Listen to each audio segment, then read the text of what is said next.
But the biggest gain was that, having built consulting experience over that small countries across in Southeast Asia, machines were starting to actually become more interactive, connected machines.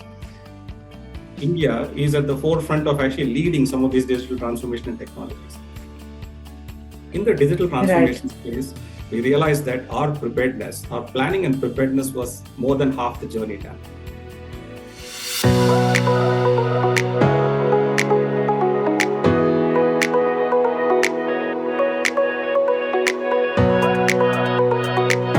Hello, everyone, and welcome to FaceTime with Leaders, a podcast series by Directors Institute, World Council of Directors. I'm Priya George, and today we are honored to have with us a distinguished leader who has been at the forefront of business transformation, innovation, and strategic leadership for over 2 decades. Our guest today is Mr. Reynolds Alex, a visionary organizational development leader who has played a pivotal role in shaping Wipro's multi-billion-dollar business landscape. From driving large-scale transformations across Wipro Consulting, Wipro Digital, and Wipro EcoEnergy to leading IoT, business strategy, and change management initiatives, he has been instrumental in revolutionizing industries through technology and strategic execution. Today, we'll dive into his journey, his key milestones, leadership philosophy, insights on corporate governance, and the evolving role of ESG in shaping the future of businesses. We'll also explore his vision for the future and gain valuable advice for aspiring leaders looking to make a mark in today's dynamic corporate world. So without further ado, let's get started. Mr. Alex, welcome to FaceTime with Leaders. It is an absolute pleasure to have you with us today. Thank you very much, Priya. Thank you for the introduction. And indeed, it is a pleasure to be on this show for this morning. Thank you, sir. Thank you for being with us. So let's get straight to it. Mr. Alex, your career journey is nothing short of remarkable, spanning over 2 decades of driving large-scale transformations, leading innovation, and shaping strategic growth. But before we dive into the details of your leadership and impact, let's hear your story. Every leader has a story, and we'd love to hear yours. So can you walk us through your career journey, where it all began, any key milestones or moments that really shaped you into the leader you are today? Certainly, Priya. Well, I must say that it started way back in the summer of 1992. I thought it was important to actually, anchor that here so that, the journey can actually be, portrayed accordingly. Yes, so initial sure. 4 to 5 years was trying to understand the engineering, trying to put together the learnings that I had from engineering into play.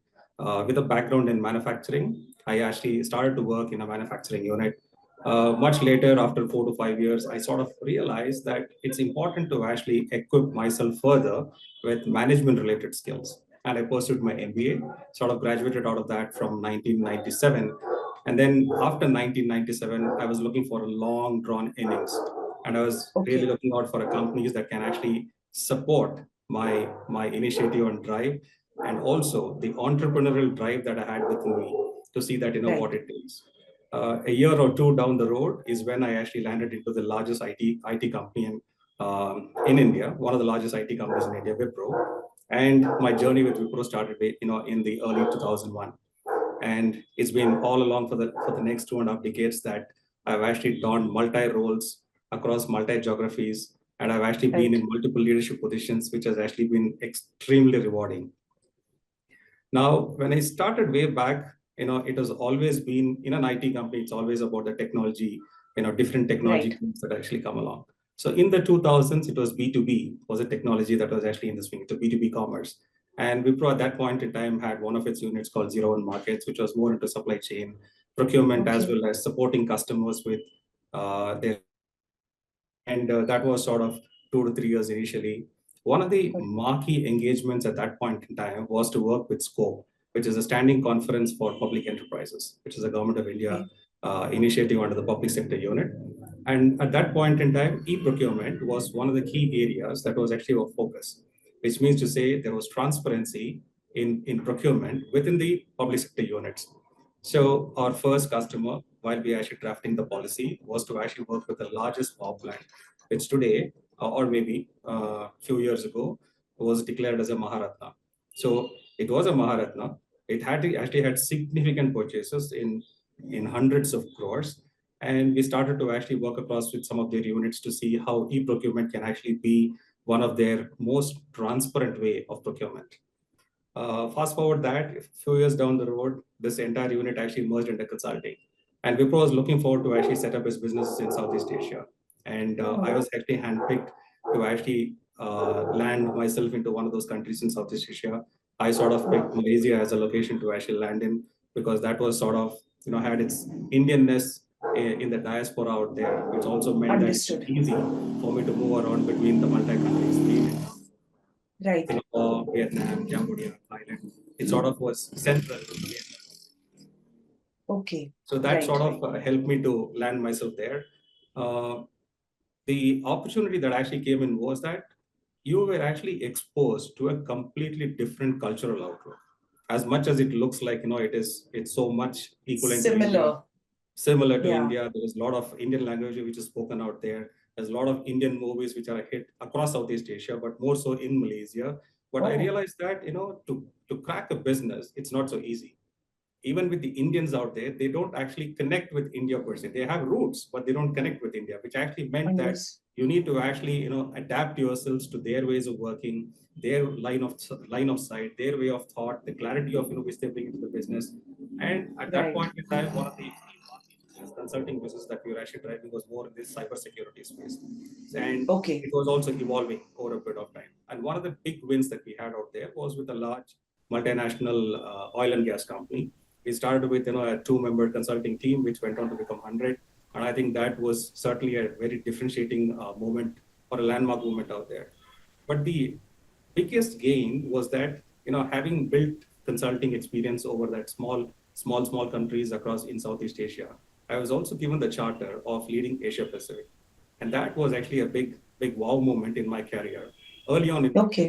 first decade. So, which means, to start looking at business in Japan and down under in Australia, and also venture into New Zealand if that permits. So the next big hop was clearly in terms of Australia, where we picked up a multi-million-dollar deal out there, which was spread over 5 to 6 years. So that was another super moment, I would say, in my long career out there. 10 years down the road, I thought, I said, okay, Southeast Asia, Asia Pacific is something that I'm done and dusted. And I always have this curiosity and that urge within me that every 3 years or 4 years, I just need to be on the move. I need to try something different, something new, something unique. Else, Right. I'm not a person who wants to actually sit and be curtailed in any particular location or any particular geography or any particular role. I believe in always being on the move. So after 10 years, and I also realized that I've started to miss family. So I wanted to be Hmm. more India bound, get back to my base location in India. And I was having this interaction with my leader at that point in time. And as I was actually seeing off at the airport, especially in Changi in Singapore, he said, "Okay, Hmm. Alex, here is how we look at it. You just spend your rest of the quarter, and then sign up one more deal, one more large deal, and I'll fly you back home." And 2010, I sort of signed off on a high from Southeast Asia and largely from Asia Pacific. I was bound home. Then it took some time to reorganize, because you've been actually moving around in different parts of the world for almost like Right. decade plus. Getting back home, I had to look at two different things. That what's new in technology. The new in technology at 2010, 2011 was machine to machine, and that was very unique. Machine to machine was something which actually coupled my engineering expertise and also the IT space, plus being at the interface of being a consultant and trying to bring in the best of both worlds. So that was like a fantastic scenario to actually happen. Work closely. We had no idea how to actually do this. We put most of the technologies within our campuses, try to understand how it actually evolves, so that you actually make all your mistakes at home, get beaten down to see that how you can perfect it out. Then you're actually exporting it to the world. And from Correct. here, the next big hop that actually happened, mission to mission sort of transformed itself into Internet of Things. In the next couple of years, there's always this Hmm. hype which actually goes in, and then the hype actually sort of dies down. Then it actually stabilizes. The next hype comes in. So this M2M sort of evolved itself into Internet of Things, which means there are more sensors that were actually put into machines. Machines were starting to actually become more interactive, connected machines. Fast forward this into 2024, 10 years down the road, we can see that all the cars on the road are EV. They are actually connected. They're actually speaking to itself. It's actually, I can actually control my car through my mobile and a lot more things. But, back in 2010, 2014, it was still an experimental model. We were still trying to see how to connect within the device and not outside the device. And here the device is actually a car. It could be an electric, which you would use at home. It could be a home. It could be any lighting device. It could be any one of these. These are all connected devices. Today, all of these devices are actually connected. I can flip my phone, a click of a button, I can decide what I want to do. So that's how things have actually evolved. Now, 2014 was when digital was coming into play. And that 4 years of curve was done. 14 was when digital was actually coming in. We were actually setting up a new division, Wipro Digital, which had to be unique, which had to actually think different from how to actually adopt ourselves to the technologies that were actually coming in. Silicon Valley was actually all set to boom. And 6 months in advance, we were actually making a preparedness for it, which actually meant that we keep ourselves, we are planning for it, we are prepared for it, we have the right resources that are actually required, we have the right kind of people and the infrastructure. So this was the full-blown thing that we actually kept ready for somewhere between 6 to 18 months. And once it was in 2015 end, we were all set for it. At this point in time, it was people at the center of the experience. So it all meant that you have different kind of apps that will actually come in. Just imagine ourselves. Our parents are actually used to going to a bank to actually make a transaction. Physically, yes. The next generation of ours, the generation X, when it actually came in, we said, okay, we will not want to go to a bank, but let it be a little more easier. So some of the banking services actually went online.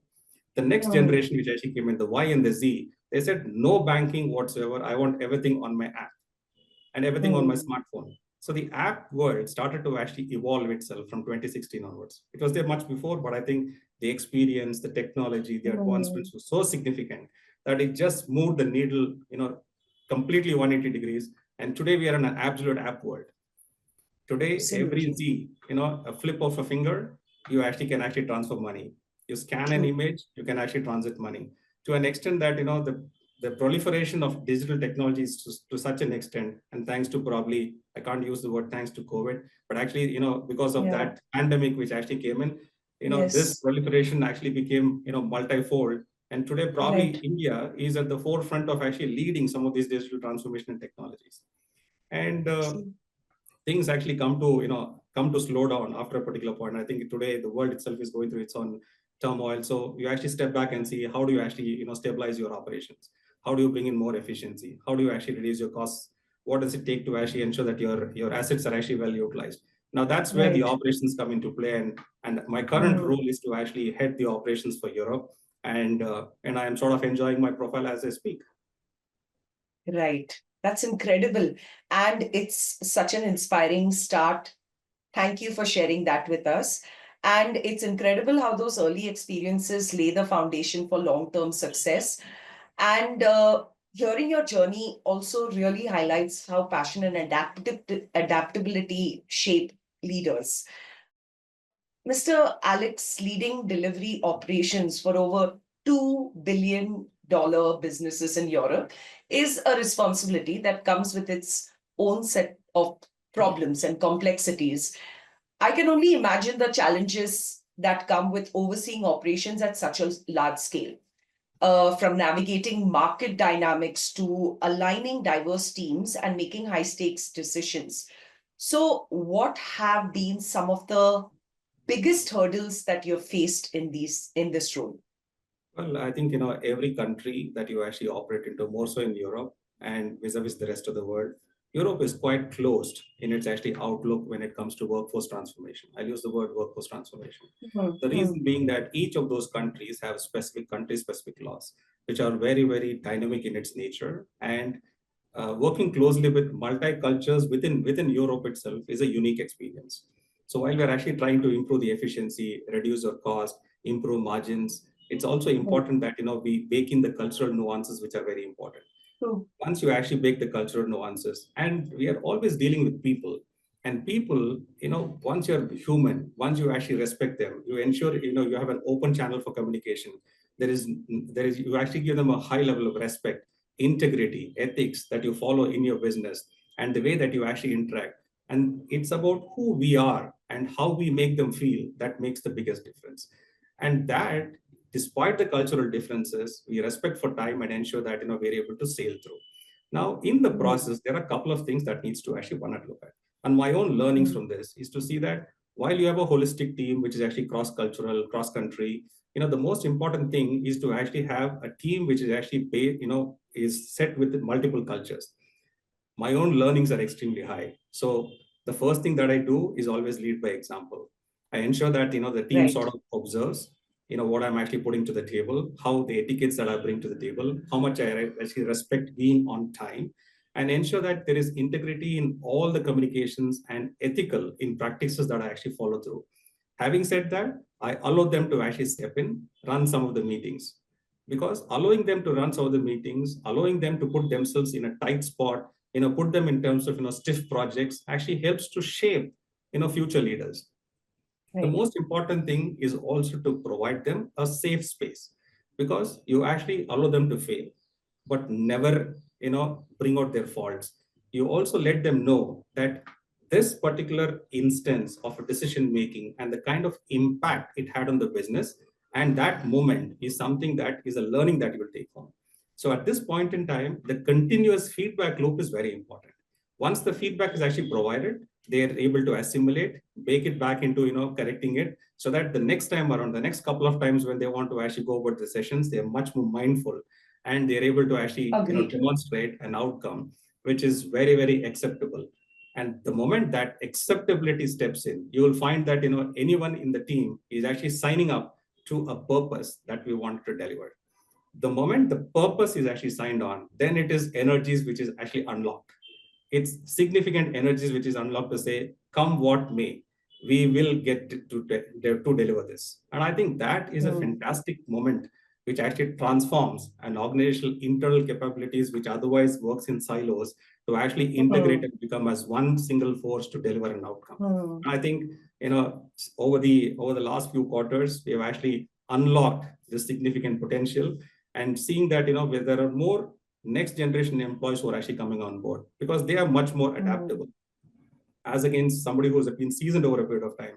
Then they move into the next level of roles, which is the governance roles.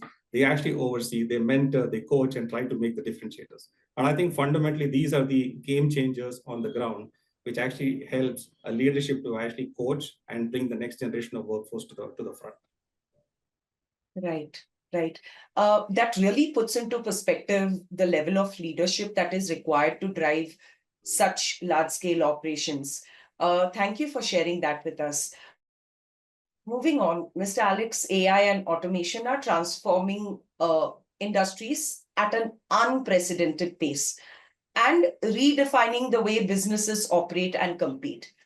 While these technologies, they bring immense opportunities, when you implement them at such a large scale, they come with its own unique set of challenges, especially in large organizations, where change is often met with resistance. So, as a leader who has driven digital transformation on a massive scale, how do you approach this shift or this change in mindset, or what strategies have you found most effective in helping organizations not just adopt, but making it like a way of life? So change is something which everybody wants to, stay back. Nobody wants to actually move out of their comfort zone. I think it's just human that, the comfort level is not something that somebody wants to actually shake along with. And it becomes even more pronounced as one actually, sort of tenure themselves into their respective careers. There are some who are always agile and, trying to make different things, but a large part of the population of the workforce would not want to actually adapt or embrace for a change. Now, when such things are actually being looked into, it's always important that your construct of a team has got, people from different generational aspects as well. The lower the bottom line, which is actually the bottom of the pyramid, will make a significant difference in how the rest of the pyramid will also transform. Now, in my case, it so happened that I already have Gen Z at home. So it was easy for me to actually, understand and correlate with in terms of, how they actually, approach a particular problem. They are driven by Got it. purpose. They are actually very, very specific that it's here and now. They want to ensure that they have the best of things in life. They would not want to actually cut short on anything that they do. Yeah. Absolute Yes. Or clarity. settle. Yeah, Yes. they have absolute clarity in their line of thought. They would not want to take advisory note from elders, or in this case, from a company. They're very clear that this is something that will not meet the purpose that I'm actually, trying to get for. And hence they've already drawn in their mind as to what it is. Now, in this kind of a scenario at a workplace, it's very important to see that as an organization and within the team, I define the purpose. Once the purpose is actually defined, I allow them to actually understand how they will contribute to the purpose. And once they're able to establish what they want to aspire to be, vis-a-vis what they're actually contributing to the organization, once that goal alignment is actually done, then that it actually cracks very fast. In the digital transformation space, we realized that our preparedness, our planning and preparedness was more than half the journey done. But the other half of it is to see that how do we get to actually, transform and demonstrate the translation of that at a workforce level. So a couple of things actually came into place. One was ensuring that, how much of technology can actually help. But being technologists themselves, AI and IoT actually have two different things that play. With AI, it actually brings in far more responsibility, because the AI of today is more moving into agentic AI, which means they are able to actually think on their own. They can actually listen and they can take independent decisions. They can actually take feedback, and they are able to collaborate so successfully. If we don't collaborate with the agentic AI model, which is now more seemingly going to be invasive into the larger organizational spend, it will be very difficult for us to actually play through. Now, while the AI part is being spoken, there are certain things that actually come in from a boardroom perspective as well, or from a larger organizational perspective. A couple of things that actually comes into play is that there is traceability when it comes to AI. There is an element of scalability that comes into play. There also is transparency in what there is, because at any one of these stages, there is a clear line of transaction that has actually transpired, and you're able to actually trace the document right from where it started to where it ended. So it's completely end to end, and it is neat and clean. Second, the ethics of evolving an AI, agentic AI, is very important. When you talk about ethics, it also means that the software or the bot which is actually interacting with it does not do anything which is harmful to society. There is, in a human, there is unconscious bias. But these biases can actually be trained in such a way that when a bot or an agentic bot is actually interacting with a human, those biases don't come into play. So that has been actually programmed and done in such a way that any decision that's actually been declared is unbiased.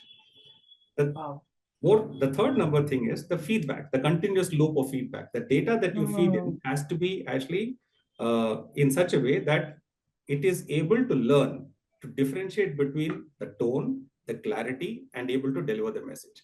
Thereby, they become much more interactive with humans. And that's the wave which is now sweeping the world. So agentic AI is here to stay. It is the next wave of technology boom which is going to happen. And you would have actually heard about, just before the Chinese New Year, just a few days ago, we had DeepSeek, which actually came in and, gave in a probably just given a demonstration of what is in store. It didn't say here is what you have to conquer the world. It actually said here is what is a trailer of what is in store. And we had everywhere around the world, people started to say that, well, the trailer looks very interesting. We seriously don't know when it gets to production and when it gets to roll out what it actually means, which actually meant that most companies around the globe started to feel the pressure of an innovation at a low budget that can come into play. Correct. And India is at the cusp of actually having the perfect stuff. Over the years, we have always been people who supported technology, who have actually built things. May not be necessarily in India, but it's been Indians around the globe who's been doing it. And we also have fantastic talent within India. And there are enough number of engineering colleges which actually aid and support it.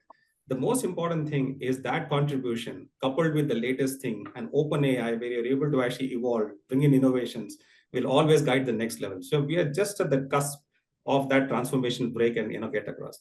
So in the organizations, we are also being open-minded, trying to embrace it, trying to get more fresh talent on board who are able to actually adapt, adopt, and can actually lead us along the way in our aspiration to be much more profitable, much more growth oriented, and to ensure that we are also among the leading companies globally while we contribute to the society. Right, right. Really interesting. And that your response just highlights the balance that is required between innovation and adoption. Where you mentioned that digital transformation isn't just about technology, but about bringing people along with it. Mr. Alex, as you look ahead, what's next for you? Are there any new challenges or industries that you are eager to explore? And from a purely leadership perspective, do you see yourself taking on more boardroom roles, influencing strategy, getting into mentorship, you know, at an even broader scale? Well, certainly. In fact, newer industries or new age industries are something that are actually evolving, and all of them have some kind of a connect with the digital world. I still remember an example that just before the pandemic actually rolled in, we were actually we have a unit within ours which is all about design thinkers and all about designing new products, innovations, etc. So I used to work very closely with all that bunch of youngsters or mid managers, and design thinking was something that I'd actually planned and prepared myself way back in 2010 when it was not an innovative thought. So we were a bunch of us who were actually shipped to the US for a training program. It was a week-long training, how design thinking can actually help to solve problems.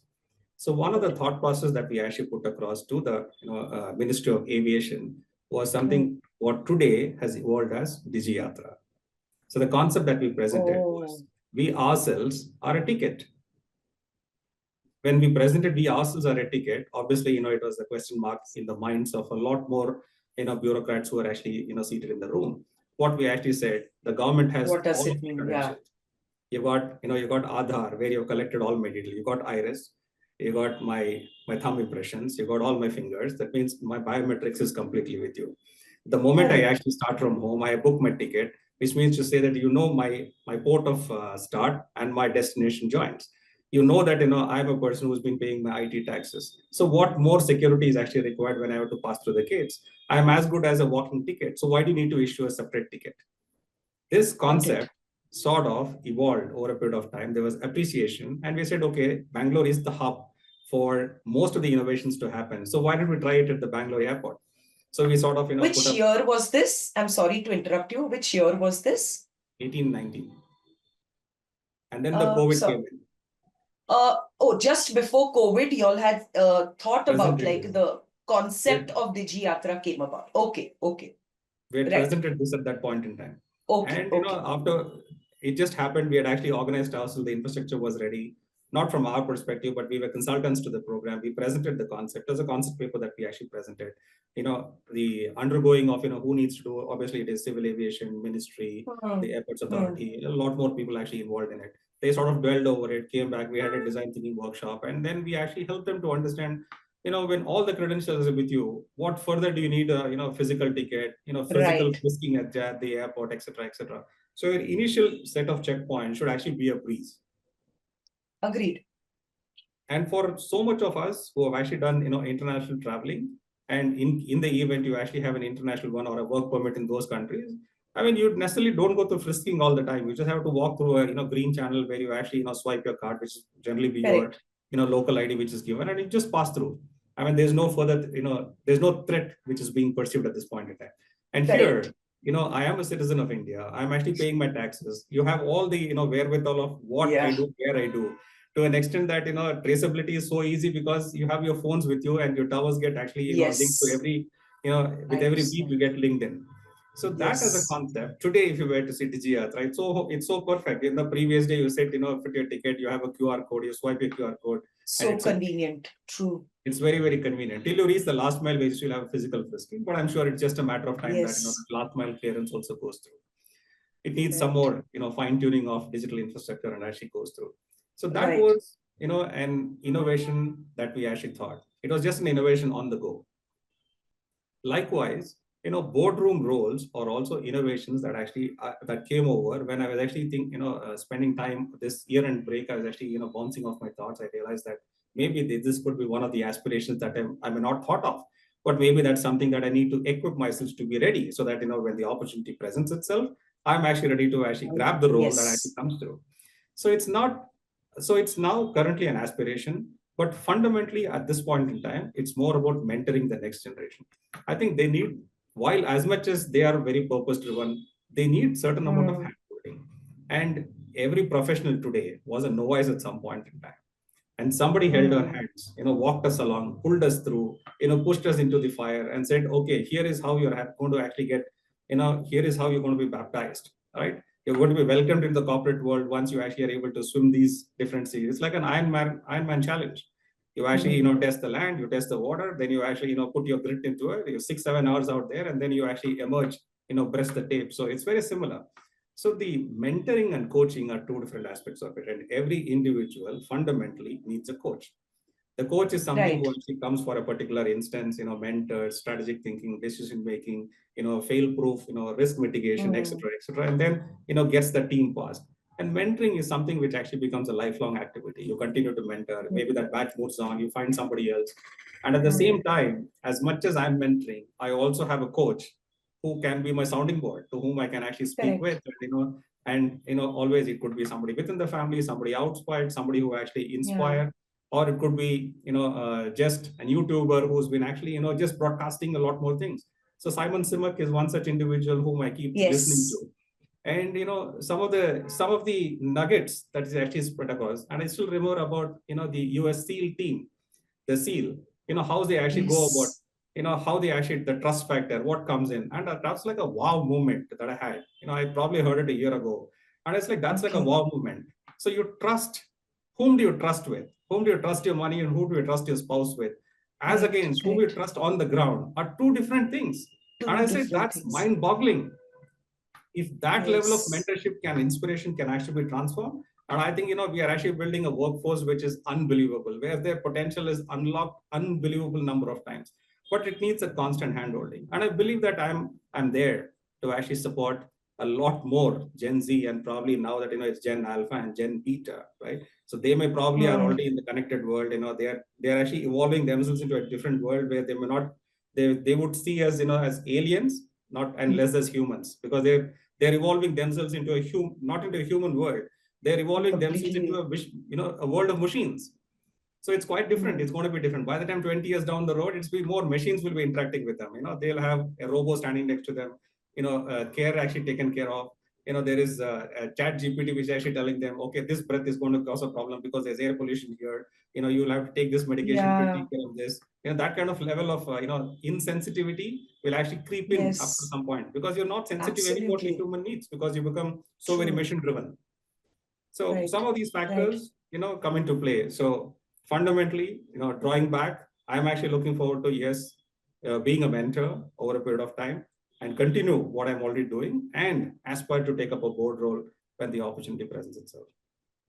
Right. And I'm sure your experience and insights will no doubt bring immense value to future boardroom discussions. Mr. Alex, ESG has evolved from being just a compliance requirement to a strategic priority. Given your extensive experience in driving large-scale innovation and business transformation, how do you see ESG influencing corporate strategies, especially in the digital and IoT sectors? Well, two technologies are here to stay with us, and probably here for a longer run. One is IoT itself, and second is AI, which is evolving. It is no longer automation, but it's more about being invasive and intrusive as we progress in our journey on Earth, if I were to just put it even more broadly. So 2010, when we weren't talking about ESG, the world wasn't really looking at it. IoT was one of the innovations at that point in time. So when we actually perfected that technology, and how the deployment of services were done within the company, we sort of shipped this to a market, and we presented this to a big box retailer in the US. One of the big box retailers, they've got 1,000+ stores. They're one of the large big box retailers in the US. And in their ESG score, that is not how we started our pitch. Our pitch was different, but I'll bring in the connectivity of ESG and the energy savings in two different parts. The first part of it, what we pitched to them was, here is a solution that we have. If it is deployed, will actually help you with energy tracking, energy saving, and ensure that your sustainability needs are actually met. Second, it actually gives you tons of data. You're able to actually show in terms of how much of carbon credits you are able to there, how much of trees you're actually planted, and the green gas emissions which are there, how much of reductions can actually happen, thereby improving your sustainability score. So it is a win-win on both sides. Our value proposition to the customer was, you save, you pay us. There's no upfront fees. There could be just some marginal ones, which is just to keep our bread and butter running, but nothing otherwise. And it was a win-win. So they gave us the first part of the order. We went across the 100 plus stores, and it was actually grunt field work, because you literally have to travel across the US, which is like, from coast to coast is clearly 6-7 hours away, and landing into some harsh conditions through the year.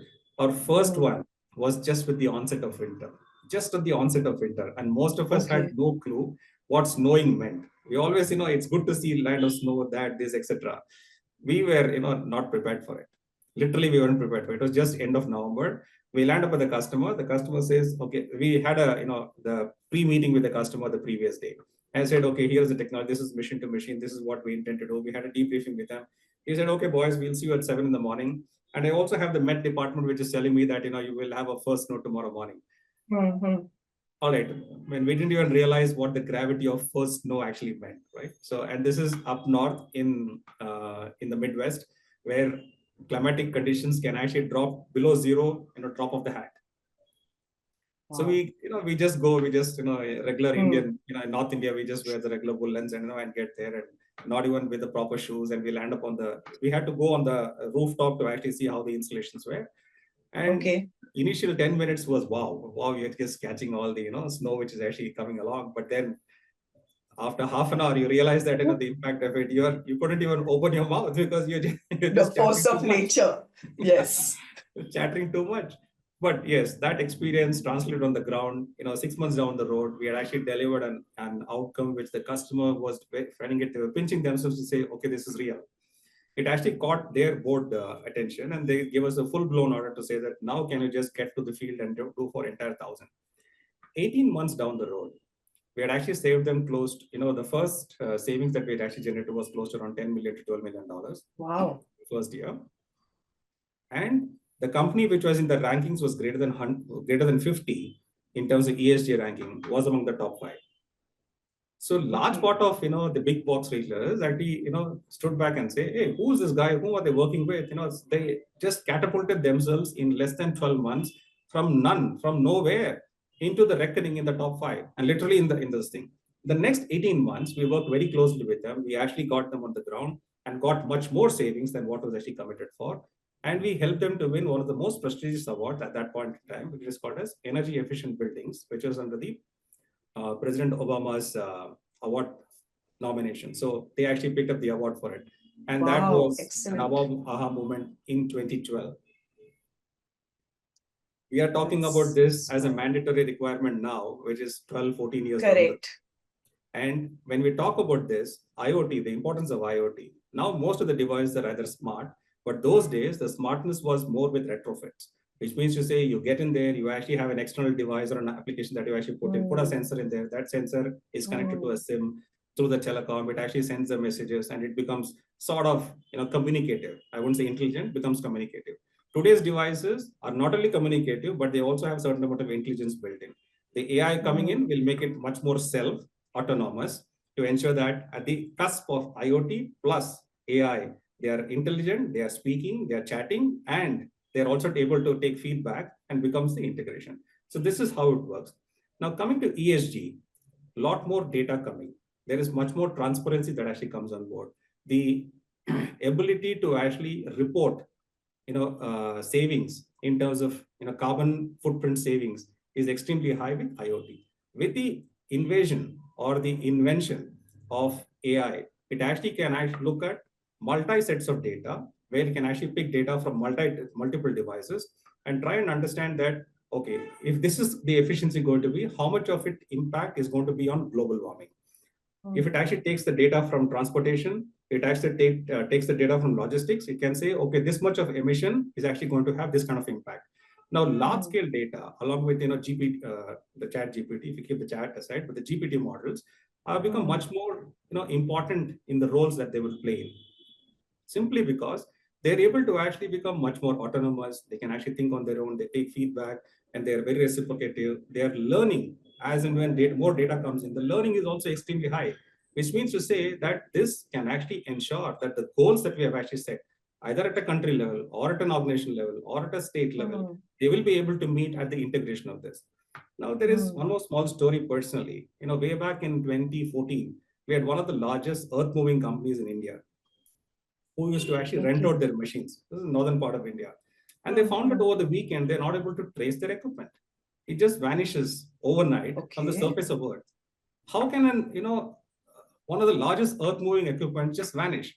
So this was the problem statement that was given to us. We work backwards with our R&D department. We work with the telecom departments or the players in India. We work with some of the dashboard manufacturers, and we said we need to actually come out with something different. Today, we have a connected car. Those days, it was a concept. Like how DigiYatra was a concept before it got implemented. Likewise, a connected car was a concept in 2012-13. And we are looking at how music can actually be brought on board, how it can be connected. So we worked with a few companies in Coimbatore and said we want to actually have a chip inserted in the dashboard. The chip is very responsive. As and when it goes, it actually sends beeps. Beeps is actually, it can be timed. You want it over every 5 seconds, 10 seconds, 20, 30, depending on whatever it is. That means to say that you are actually connected to the satellite through the telecom network. You're able to trace your equipment where it is. What we realized was the people who are the laborers who actually take these machines on rental basis, on the weekend, they take this machine to their village. Extra. Okay. So they have a gala time at the village. It does not come back on Monday morning for work. They decide when they actually come back to work. They probably come back on Tuesday. So which means for 3 days, the company which actually spent millions of dollars in all these equipments in that part of the, where the work is going to happen, don't find that for 3 days. And today, they're able to trace these machines because we put that solution on board. Say, oh, okay, I know it has actually moved from, this part of Gurgaon. It has actually gone, close over to Faridabad. It's actually come there and we got it here. Or let's say down south, it's actually moved from Bangalore, on the outskirts of Bangalore, Devanali. It has actually gone further. It has just crossed over to the next city, which is closer to Hyderabad. It's actually traveled 100 kilometers, right? And it is there. And I know that, after that, because I know my traceability is very much there. But this is so interesting. This is unlike anything I've ever heard. Like, when you talk about, situations and problems or challenges, this is completely unique. I mean, something of such a big, when you're talking of scale and size, these machines. And I mean, the employers or the organization having no clue where they have disappeared to is very interesting. Yeah. Yes, please. Today, if I talk about IoT and this one, I talk about ESG, you can see the correlation. I'm able to trace, I have a data, I have insights, I'm able to draw it up because I've actually got a line of sight of everything that's actually happening. And with the AI coming in, it's much more intuitive. It can actually learn, it can take feedback, it becomes intelligent to speak with humans. As much as I said, when Gen Z comes in, they will treat humans as aliens. And today, if you were to actually log into some of the sites, there is a small footnote which says, I am not a robot. I'm not a robot. Yes. So the machines are actually trying to learn what humans are so that they are able to actually probably not control, but probably become much more intelligent in interacting with us. That's how it is. But we definitely are living in very interesting times, to say the least. Yes. Thank you for sharing that with us. It was unlike anything I've heard before. When I've talked with other people about challenges, this is definitely a first. But thank you for sharing that with us. Mr. Alex, I had one question that I wanted to ask you, which is slightly off script. So in a team, you're leading, people of different age groups, like you talked about, you have Gen Zs, you also have probably members in your team who've been there for probably over a couple of decades. So what would your advice, what do you think the older generation can learn? Like one thing the older generation can learn from the younger, say the Gen Z generation, and vice versa. What is one thing that Gen Zs can learn from maybe their senior counterparts? So the Gen X, which is our generation, if I were to say, I think we are probably at that cusp where we have to listen to our parents and we have to listen to our children. And I think it happens in most homes, right? So Right. it is not something which is new. But when it comes to workplace, it's quite different. There is the Gen Z who actually, at many organizations, actually look down and not inspire them, Correct. right? So there is a transformation program of leadership as well as managerial leadership, which coaching classes which are actually being done as to how to ensure that you are among equals. Don't look down on anybody. Help them because somebody helped you to come up the corporate ladder. True. So which means to say you actually give them a rope, give them probably a little longer rope, allow them to actually come up and help them to make errors. Making errors is not a problem. But never ever let them know that this is an error you made. Rather, you actually look at what the impact of that error is. Just because of this error, look at the impact that's actually created. And then you step in. You step in to actually fix the problem and don't export that person or that entire team saying that, okay, this team actually, put me down. No, that team did not put you down. They are my team. Yes. Suddenly you don't point a finger and say, oh, that is that team. No, it is my team. So I step in the front as a leader. I own the failure and say, all right, we have actually made a goof up out here. There was some oversight in the planning. Let me actually step it up and fix it up. Once it is done, all the accolades go to the team. They did it. They did a fantastic job. The moment that instinct is actually provided to the team, it's not about leadership. The value system actually goes completely different. They will actually look up to you for it. Then you tell them that, buddy, not 6 o'clock. I just need you to finish the job. You do whatever it is after that. It's completely done. Likewise, when we have lady employees and they're in the family way, it's important to give them the space. Many times, we come in corporate lives, we become more intrusive and say, no, till this week, this month, this day, you need it. Let them be, let them come back. We give them, policies can be more inclusive. You actually get them space. Then as a manager, you take the call. There is a guidance, there is the policy. The policy does not dictate how it has to be done. It's the manager who takes the call, how it needs to be. It's a particular scenario or a situation that needs to be addressed by me as an individual, as a leader. So you give them the space. And once they're actually comfortable, the amount of turnaround they will give, they will actually sweat it out to ensure that they will deliver it for you. That's the commitment levels. And once you build such kind of fail-proof teams, you can always win despite all the odds. Despite all the odds. Thank you. Thank you for sharing that with us. It was really inspiring. And like I mentioned, so the entire conversation was really inspirational. And the last nugget that you shared about walking the talk is really important. And I'm sure our viewers are going to, once they listen or watch the episode, they're going to leave feeling very inspired and having a clearer perspective on, what they probably want to do with their lives. So thank you for sharing that with us. And as we near the end of the interview, Mr. Alex, we cannot let you go without answering this one question. So you've joined Directors Institute, and it's a significant step for any leader looking to deepen their expertise in corporate governance and boardroom strategy. So could you share with us how has this experience shaped your perspective on leadership, governance, and decision making? Over the last 2.5 decades of my journey in the corporate sector, I've realized that being prepared, being planning, and being preparing are two important things that actually shape the future. And over the last summer break, or rather last winter break, year-end break, as I would call it, I was actually speaking with a few of my mentors and said, what next? What does the next decade hold for me? I may not have that kind of longevity, but I intend to actually contribute to the society as much as to the corporate boardrooms or to the corporate sector more often. So one of the things that actually came up as a conversation point was boardroom leadership. And I thought, it really rung a bell with me. What was important at that point is, now, which are those institutes or what's the kind of programs which are actually available that will actually give me the right knowledge? I will be able to couple it with my decades of experience, build in the capacity and the capability that is relevant, and so that I become much more inclusive within the boardrooms and can contribute with whatever new age technologies that are actually coming in. It also means that you should have clarity of thought. You need to actually be very strategic in your thinking level, your ability to actually pinpoint a particular problem.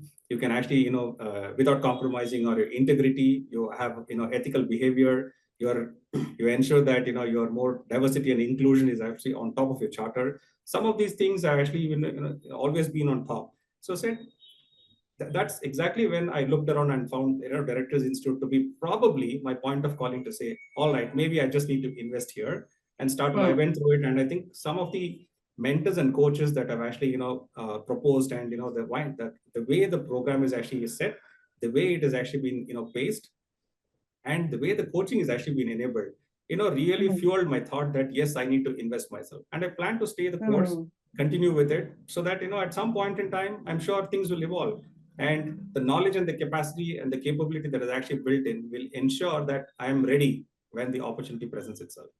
So that's how I would look at it, and I think I'm grateful that I've one, I am happy, and second, I'm grateful that I have such mentors who are actually coaching me as I get along with my journey with Directors Institute. Right. The experience till now has been incredible, I must say. That's great. Thank you for your kind, encouraging words, and we are glad to hear how this your experience with Directors Institute has expanded your perspective. Mr. Alex, this conversation has been truly insightful. Right from the start of your journey, from leading large-scale transformations to shaping corporate governance, the entire conversation has been both inspiring and thought-provoking.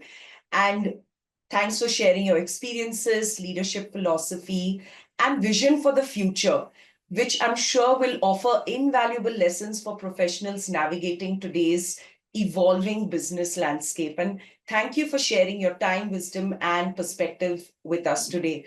We have absolutely no doubt that your impact will continue to shape industries and leadership at a global scale. So thank you so much for being with us today.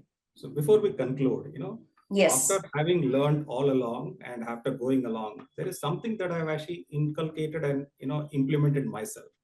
As much as I was advocating this for all our customers, what I've actually done at home, I've set up a 10 kilowatt solar unit at home. Okay. So my entire house runs on solar. My mobility of ICE engines, around 3-4 years back, I decided that I will no longer use an ICE engine, which is nothing but a fuel-driven engine. So I shifted to EV. EV. So the solar charges the house.